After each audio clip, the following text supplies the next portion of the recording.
Hi, Sam Schifman here. Today I'm going to be talking to you about building a better patient chart by combining structured, unstructured, and missing data.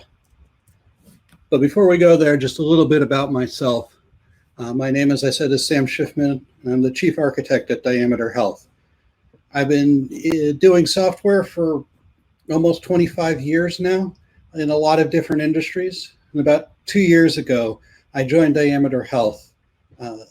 Was really impressed with their practical approach to solving problems and have been just really excited to see the company grow while I've been here. What I'm going to be presenting to you today is really the result of a hackathon that we did last year. And I want to give a quick shout out to the team that worked with me on that hackathon. First, let's talk a little bit about the problem that we were trying to solve. So medicine is all about unknowns, right? We have questions about the patient, we have questions about the chart, and we even have questions about the digital data that is provided for us. Now, it's really hard to find, good numbers on a negative, right? How bad is those data that you get? But there's some numbers that I did find, suggest about 20% of patients who review their medical chart find something to correct there. And some evidence shows that as much as 6% of laboratory tests have some sort of error involved in them, and most of those come from some clerical mistake that's been made. So the data that was entered around the test, not the test itself. Even the structured data has problems. This is some research that Diameter Health has done, and looking at a large corpus of clinical data out there, we found that as much as 80% of allergies are not coded appropriately.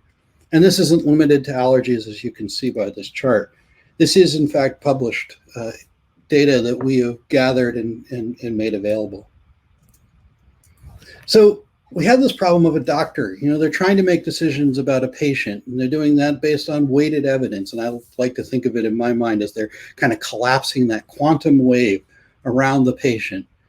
And what the main thing they have is for their evidence is the patient chart. And the patient chart is really made up of three areas. Now, whether it be a paper chart or a digital chart, really, we do have all three of these. We have the structured data, which on a paper chart would be the check boxes, or in an electronic chart might be drop downs, right? We have the narrative area, which is a semi-structured, often text that a doctor has entered, but is largely free form. And then we have a part that we normally ignore, which is the missing data, right? There's always going to be some data that either the patient forgot to give the doctor didn't record, got lost in translation, whatever. So the chart really does have this black area of missing data, right? We want to take all of that together and use what we affectionately call Dr. Q to produce a better chart. Right? How are we going to do that? Well, Diameter Health is already pretty good at working on the structured data, and we'll talk a little bit about that in a moment. For the narrative notes, we can obviously utilize NLP, right? And then for the missing data, we have a technology that we call Clinical Inference that we use to get at that data.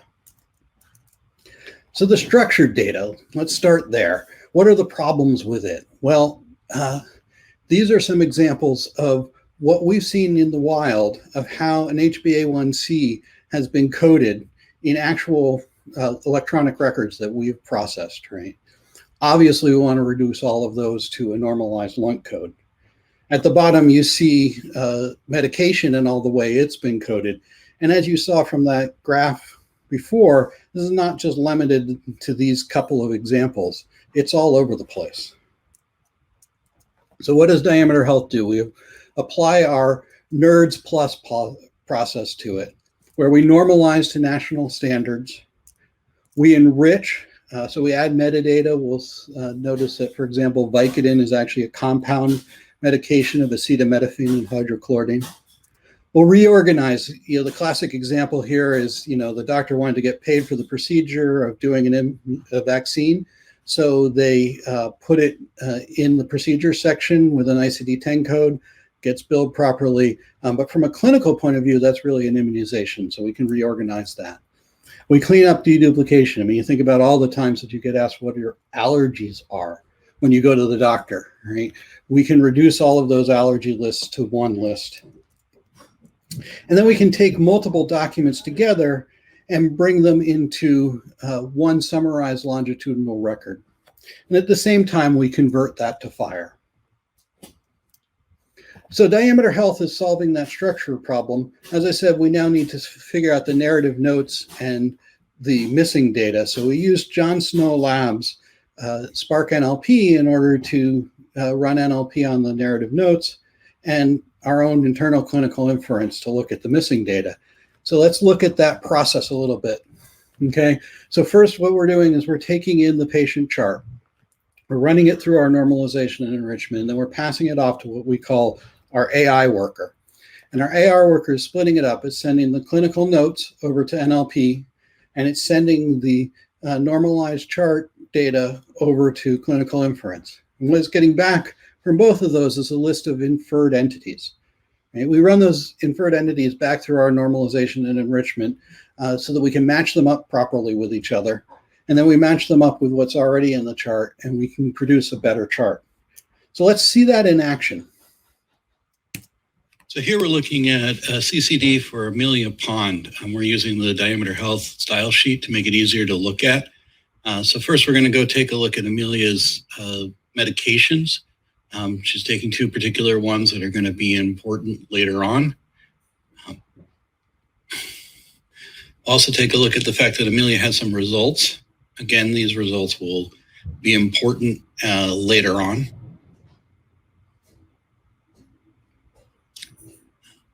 And before we go look at problems, I want to look at notes. See that this has a note that says the patient was assessed with thyroid disorder on 6/12/15. If we look at problems, currently Amelia doesn't have thyroid disorder listed as any of her problems. Right now she has 3 problems listed, but none of them have to do with thyroid. So now we're going to go over and take a look and just making sure that everything's up and running. Okay, so now let's upload Amelia Pond. So just so you see, this is in fact Amelia Pond CCD. I'm going to open and upload that. Now we're going to go back over and see, okay, yes, it's getting processed by the NLP service. The clinical inference processed it correctly. So let's go see if the AI worker caught it. Whoops, in the wrong directory.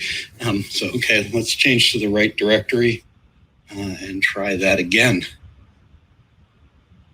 And yes, we see that the AI worker processed the document just fine. So now we can go back and we can take a look and go view this document, take a look at Amelia Pond's problems. And now we see that she has 4, and one of them is thyroid gland disorder. We take a look for the CCS for this is important to remember. So it got assigned to CCS. We got the ops time of 6/12/15 from the note. And it got an ICD-10 code also from the NLP. So now if we go and we look at the source, first it's going to tell us that this is inferred from notes. And then it's going to tell us what the confidence of it. And then the components that make that up. So first the NLP that was detected, and then the clinical inference that was detected. And remember that we talked about that CCS being important. This is how that is linked, the CCS that came from the NLP, from clinical inference. And here are the medications that influenced that. So these are what clinical inference looked at. And then there was, we'll also take a look at the results. If you remember that she had.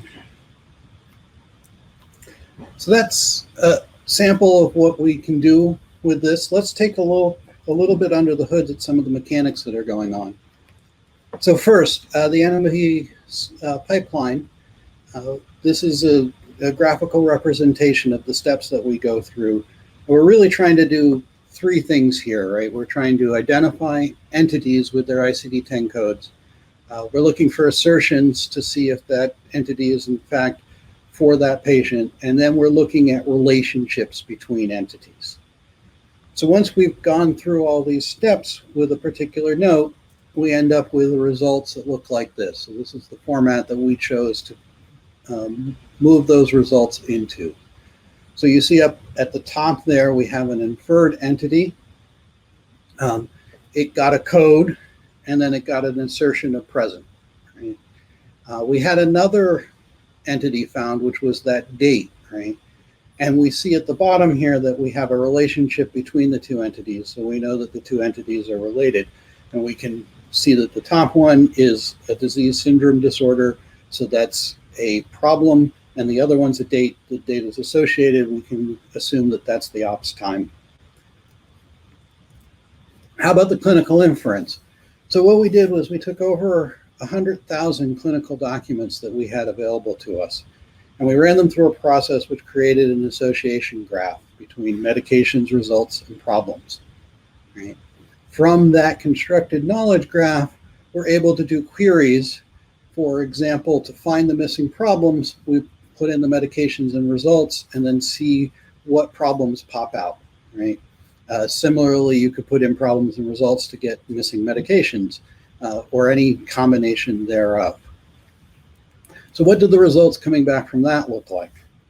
Well, we get back that, there's an entity type and we tagged it as a problem.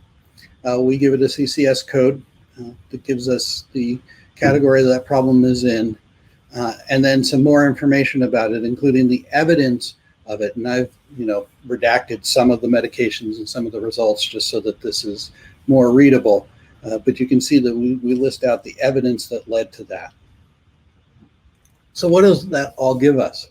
Well, as you saw in the demo, it gives us that new entry for that problem. And here we're looking at that source array again.